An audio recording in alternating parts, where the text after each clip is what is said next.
Well, what are the right questions that you should be asking about credit cards? In yesterday's Fed meeting, what did they do with interest rates? Today we're going to take a look. Stay tuned for Prudent Money.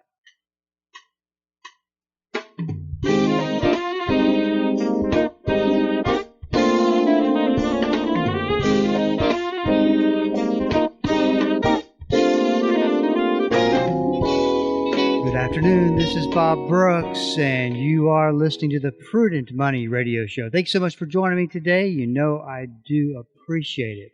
Well, if you got a question for me, I want to invite you to go to the website at www.prudentmoney.com. Once you get to the website, I want you to go check out everything that's there, but mainly go to the Ask Bob section and send your questions in. We'll get you squared away. Great place to get resources and answers to your question, all at prudentmoney.com. Well, let's talk a little bit about understanding and clarity, because this is really important. It's important for you to get clarity and understanding on these issues with money. I've heard this so many times that I don't understand how money works. I don't understand what it all means. It's just really tough for me. I want to get rid of that problem. I want you to be able to understand. And the way to do that is to ask the right questions. The more questions that you ask, the more that this starts to make sense. The more that it starts to make sense, the better decisions that you can make. And bottom line, that's the process of stewardship, making the very best decisions on what God has given to us to manage as stewards of His blessings. So very important that we have clarity. And so one of the things I want to talk about is not only what are the right questions that you need to know, but the information that's important for you to understand. And it all ties in together. Yesterday, we talked a lot about interest rates and the things that you need to know. I mean, there's a lot of various aspects of interest rates that are important to know somewhere down the line. But the basics is what you need to know, because interest rates are an important part of everything. They basically determine the cost of money. Money costs more if you have to borrow at higher interest rates. It costs less if you have to borrow at lower interest rates. If you said today that we're taking mortgage rates from where they are at 6.5%, and we're bringing it down to 4%, and we're going to do that for 2 months, mortgage consultants would be overwhelmed with the amount of business that they could handle. But if you said, we're not going to do that, we're going to raise mortgage rates, we're going to raise rates and going to send mortgage rates up to 10%, I probably would almost project there would be no business going on, because it's just way too expensive. The money costs way more than most consumers can afford. So you can see where it's really important to keep those interest rates in balance. And when we have inflationary times like we've got today, those interest rates, everything keeps going up. So we're in a situation to where the Federal Reserve Board, who determines the direction that interest rates go, whether they go up or they go down, or they kind of just stay as is, how important these decisions are that they make. And the Federal Reserve Board, with their new Fed chairman, Kevin Warsh, met yesterday, and they do this about 10, 11 times a year, where they have Federal Reserve meetings on interest rates, and then they come out and they announce that we're going to keep interest rates where they are. We're going to raise interest rates. We're going to lower interest rates. Why this is important is because interest rates are a tool that the Fed uses to fight inflation or to recover from a recession, economic recession. So if we have inflation like we do today, why I would suggest it's very important to continue to raise interest rates to get this inflation down, because it could get out of control. We're in a situation where if you're going to fight, once again, if you're going to fight inflation, you raise interest rates.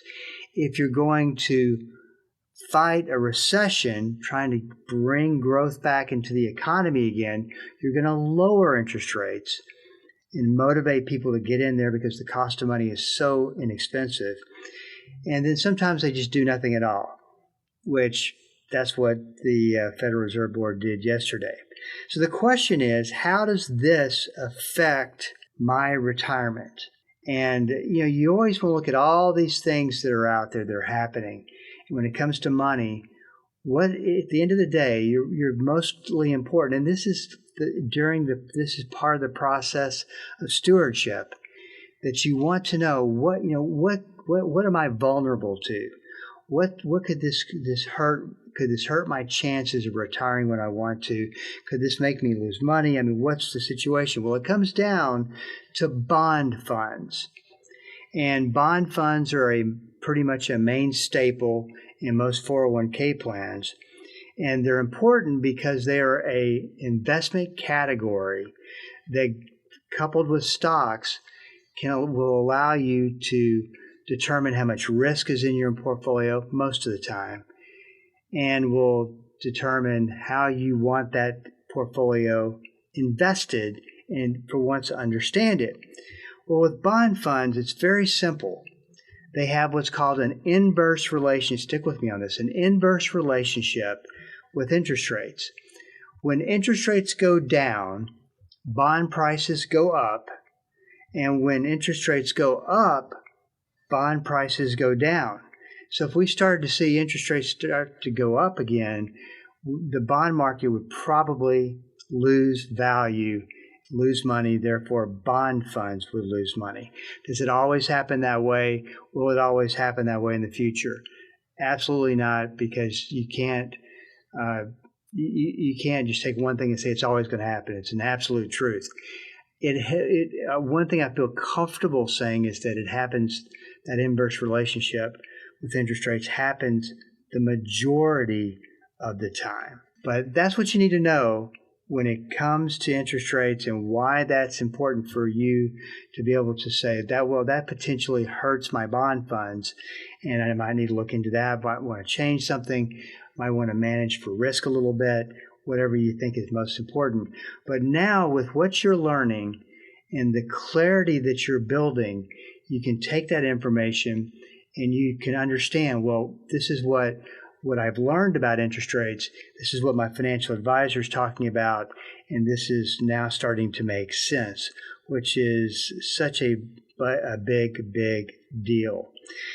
Okay, so we've covered that. Let's talk a little bit about credit cards, because I came across an offer, and I get all these statistics about credit cards and what's going on, and I keep up with it because to me it's the pulse of what consumers are going through right now. And even though you see the stock market going up, you see people making lots of money and that kind of thing, doesn't mean the consumer is healthy, doesn't mean that the consumer is in good shape. Because if you look at the underlying statistics that support the economy, not many of them are good. And so it comes to really, you gotta focus in on credit cards, because that is probably one of the toughest parts of most consumers' financial situation. And they're just really understanding how this works. And we're going to cover this today, and I think that it will be easy for you to understanding. I was reading over the most recent statistics on credit cards and how the credit card industry has been and continues to see problems with their cardholders. We're not anything like where we were yet. If this continues on, I think we will. But we're not anywhere near the way things were in 2008 during the financial crisis. That was a tough situation for credit cards. But I look at everything, it makes me come to one conclusion. Where does it make sense to use a credit card for any other transaction except one that you will be paying off?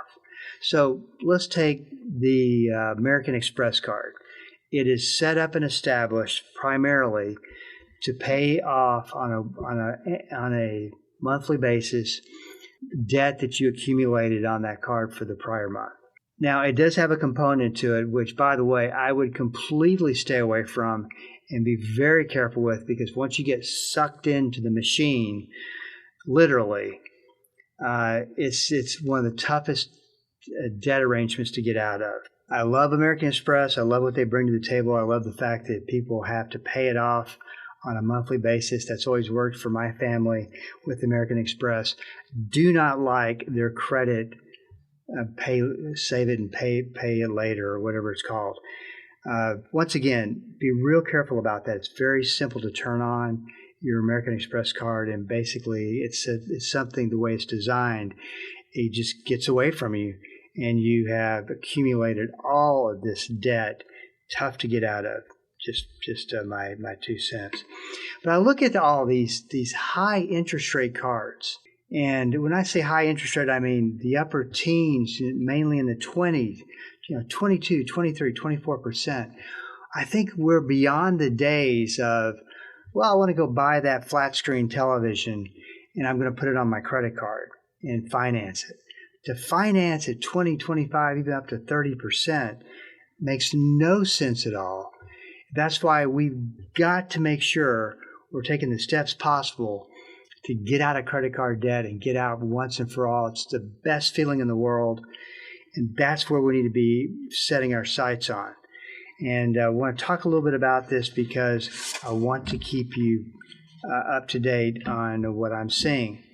So I stumbled upon, I mentioned this earlier, I stumbled upon what I feel is a great example of what is just so wrong with the industry and the credit card industry, and what you need to do to make the right questions, to make the right decisions. So we'll be talking about that. We're getting close to a break, and I want to make sure that we honor that as always. Listen, if you got a question for me, go to the website, www.prudentmoney.com. Send it in. I will get it taken care of for you. We are getting close to a break. This is Bob Brooks. Stick around, and I'll be right back.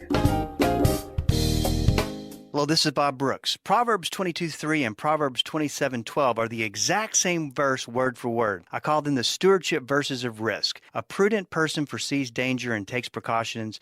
The simpleton goes blindly on and suffers the consequences. On the Prudent Money Radio Show, we teach about risk, how to identify it, how to figure it out, and what to do about it. We believe that to be a prudent steward, you have to be a good risk manager. Listen to the Prudent Money Radio Show on Bible School Radio 91.3. Prudent Money, home of the modern-day steward movement.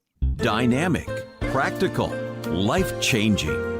There's no point in going to church and not letting the Christ who gave birth to the church on the day of Pentecost change your life. Join us each day as Pastor Paul Shepherd applies the timeless truth of Scripture to everyday life. It's Destined for Victory on this great station. Weekday afternoons at 3:30 here on Bible School Radio, KDKR. This is Rob Randall, your host and teacher of the Invisible War radio program. The Invisible War is the study of God's Word on how to walk in Christ's victory in the spiritual battles we face against the powers of darkness. Join me every Sunday morning at 9 right here on KDKR and KYJC in Commerce, your station for life. Good afternoon. This is Bob Brooks, and you are listening to the Prudent Money Radio Show. Thank you so much for joining me today. You know I do appreciate it. If you got a question for me, please go to the website, www.prudentmoney.com. Send it in.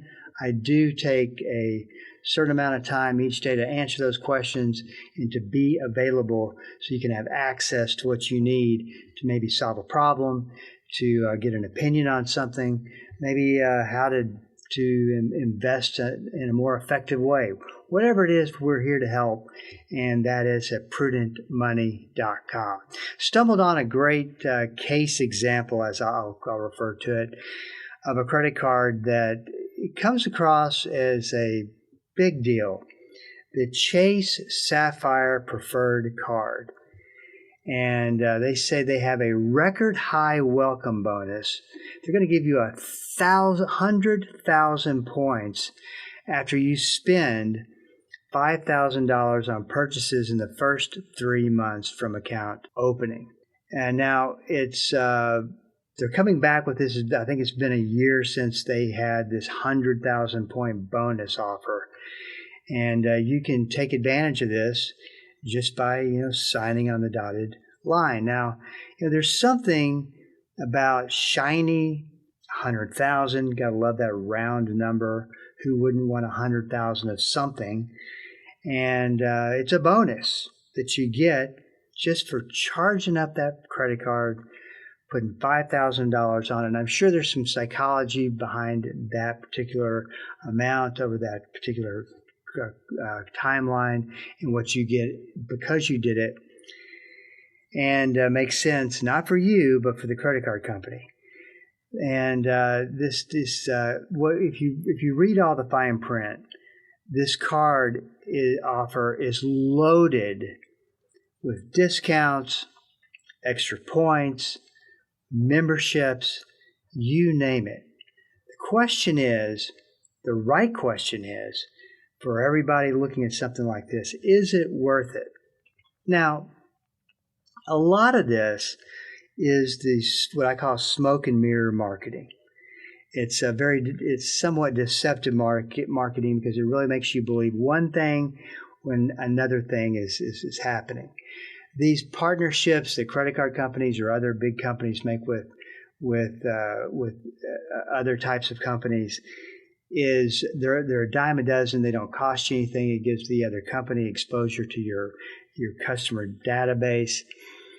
But on paper you get this, not costing Chase anything for these partnerships. But it's a great deal for the company they're bringing in. They're basically promoting. And, they are looking at, when they put these together, they're asking, how can we entice the average cardholder to use this card? How can we make an offer that will not really cost us any money? How can we pitch this as if we are giving them a good deal? And a little bit of background on this. I wrote a book called Deceptive Money. It's about getting out of debt. It's about surviving the process. I wrote it back in 2009.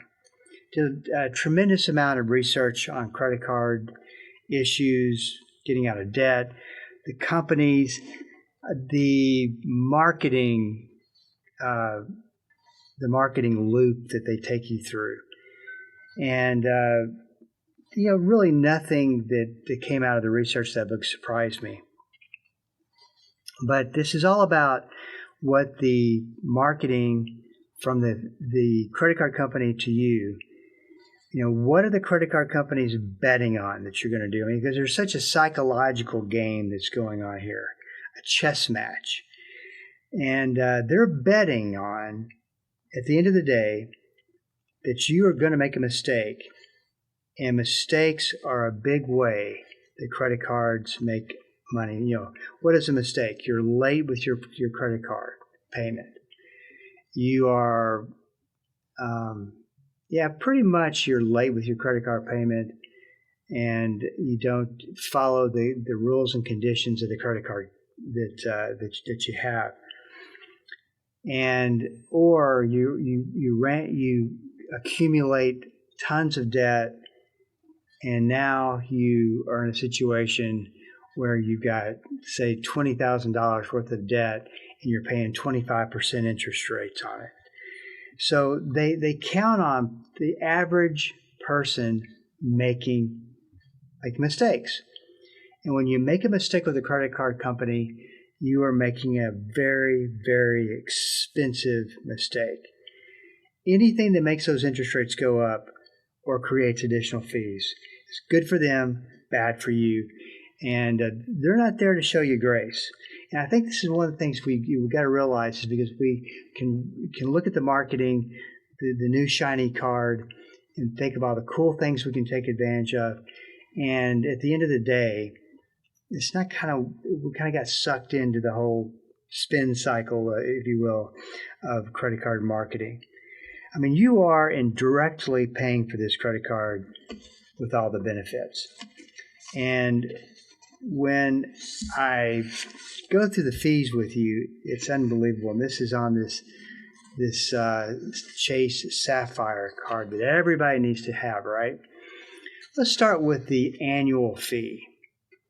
How about you pay $795 a year to use this card? That is absolutely outrageous. Now, let me say this. There's a lot of people who travel quite a bit in these cards, and you got to go out and you have to do a comparison.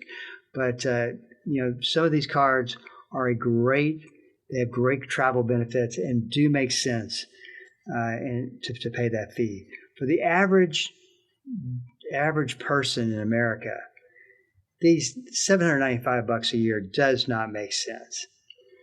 In fact, what ends up happening is a lot of times that $795 goes right in and accumulates your debt balance, and now you're paying 20-25% on $795.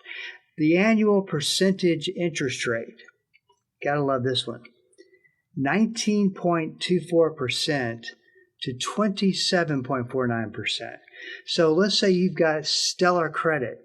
Your rate starts at 19.24%. And remember, they are the ultimate judge of what they feel like your credit situation, what kind of risks you are. If they think that you are more risk than you think you are, they could have you all the way up to 27%. It is such an unbelievable ripoff. You may pay that penalty rate. The rates may go up if you fail to make a minimum payment by the date and time that it is due, or you make a payment that is returned unpaid. So how long will these high, unattainable, these interest rates that may keep you sucked in this debt for a lot longer than you wish? If the company applies the penalty interest rate, which would take you up to close to 30%, for any of these reasons, that could potentially remain in effect indefinitely. They also have a way to pay for something kind of on credit, as if the balance isn't enough. They'll charge you 1.72% per month. It's a stout interest rate. It ends up over 20% roughly. Oh, and this is the only contract that I know of, not Chase's, but a credit card contract where you can sign and say it's okay to change the terms and agreements or the interest rates. So you can change. You're signing and you're saying, yeah, if you want to change that to make my situation worse, you certainly can do that. Unbelievable. $795. Everybody wants to get into the high-end credit card game and hope that it's something that you will take advantage of. Now, here's what ends up happening is that you get a fees table and you see what the overall general costs and terms and conditions are. You don't see anything until you get that card member agreement. It's about a 20-page document it's hard to find on the internet, and that tells you how they are taking advantage of you through a credit card and are going to take advantage of you through a credit card. So here are the questions, the right questions to be asking. What if I always pay my balances? Is it worth the fees? So is this credit card worth the fees if I don't ever cover? I think if you get any type of credit card, a new one, you don't want to carry a balance, period. And if you want to compare because you're looking for travel benefits, I would definitely compare all those higher end cards. Read all the fine print and get into the details of the benefits. So very important. And, is this something I'm attracted to, the new shiny object, or could I really benefit from this card? And that's important because especially if we have adult children that are kind of still under our roof, they see the credit cards. They like to use the credit cards, like to be responsible with them, which is great about this current generation. and they pay them off. They don't carry balances. They're doing the right things, but there's, it can get a hold of you. You go, well, if I carry a couple $1,000s, it won't be a big deal. And then that's when the problem starts. So be careful. This is one thing you can teach your children and drive into their brains, to be careful with credit cards and understand what you're doing, and to make sure that you ask what the right questions, and make sure that you know what you're doing, because this is, as you know, a situation that you can get really wrapped up into with credit cards, and which I think millions upon millions of Americans are today. And it's going to be a tough one to get out of. This is Bob Brooks, and you are listening to the Prudent Money Radio Show. Thank you so much for joining me today. You know I do appreciate it. If you got a question for me, please go to the website at www.prudentmoney.com. So we are all out of time.